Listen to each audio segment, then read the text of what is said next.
Hello everyone, I'm Eren Eser. How long could the world's shortest war have lasted?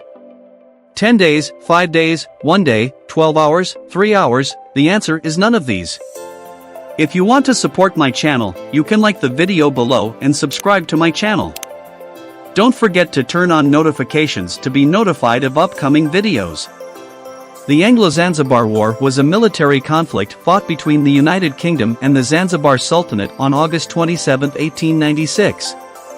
The conflict lasted between 38 and 45 minutes, marking it as the shortest recorded war in history. The immediate cause of the war was the death of the pro-British Sultan Hamad bin Thawani on August 25, 1896, and the subsequent succession of Sultan Khalid bin Barghash.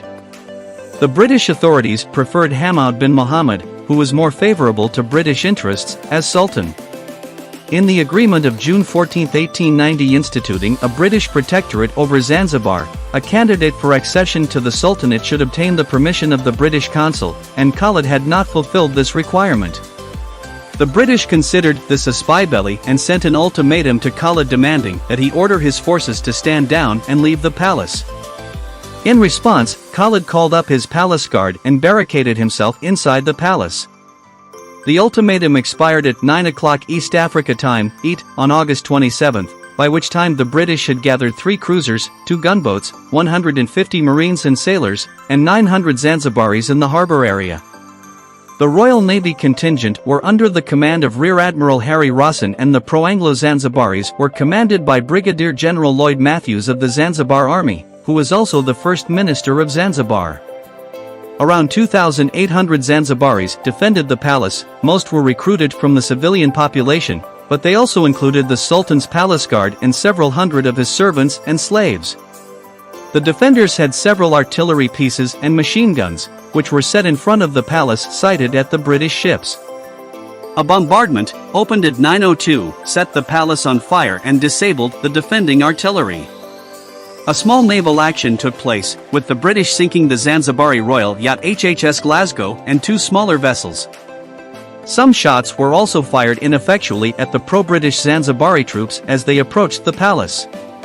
The flag at the palace was shot down and fire ceased at 9:46.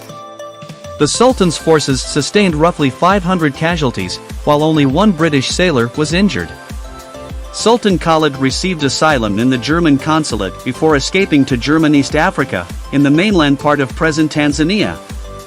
The British quickly placed Sultan Hamad in power at the head of a puppet government.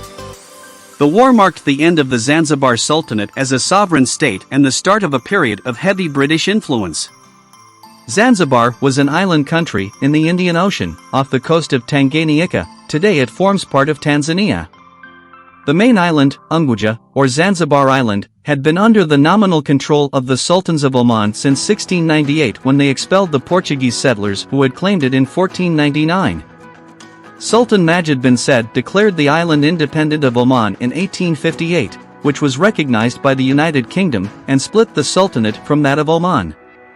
Barghash bin Said, the second Sultan and Khalid's father, had been forced by British ultimatum and a threat of blockade to abolish the slave trade in June 1873, though it was later discovered that instructions from London would have prohibited aggressive action being taken immediately if that ultimatum had been rejected. The subsequent sultans established their capital and seat of government at Zanzibar town, where a palace complex was built on the seafront. By 1896, this consisted of the palace itself, the Bait al-Haqq, an attached harem, and the Bait al-Ajaib, or House of Wonders, a ceremonial palace said to be the first building in East Africa to be provided with electricity. The complex was mostly constructed of local timber and was not designed as a defensive structure.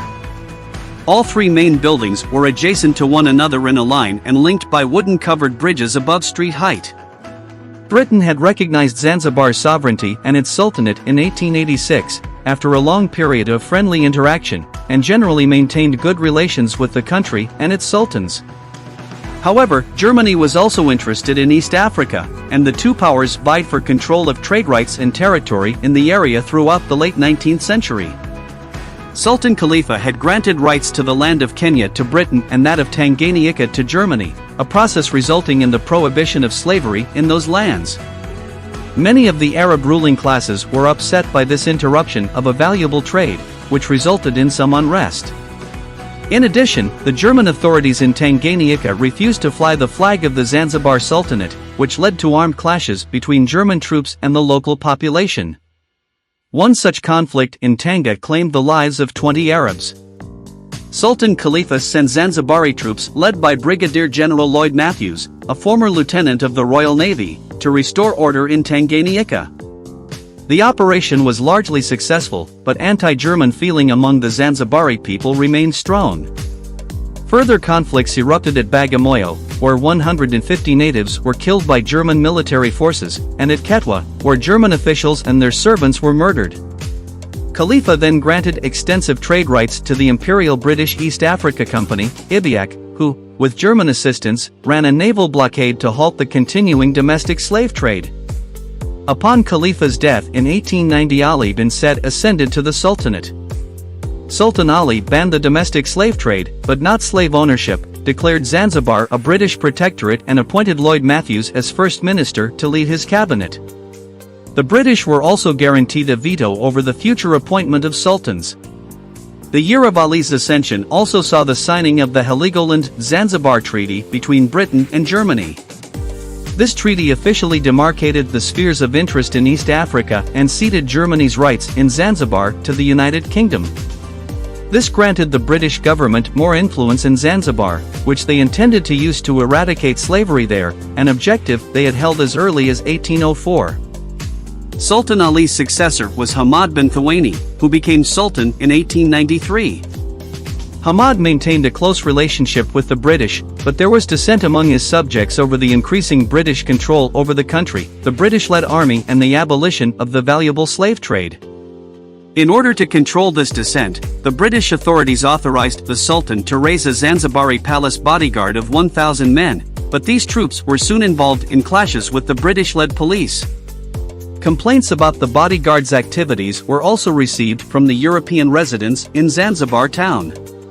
The war, lasting less than 3/4 of an hour, is sometimes considered the shortest in recorded history.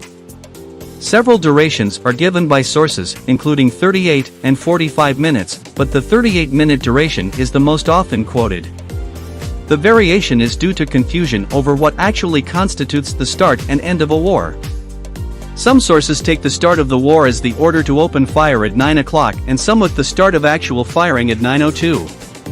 The end of the war is usually put at 9:37, when the last shots were fired and the palace flag struck, but some sources place it at 9:45.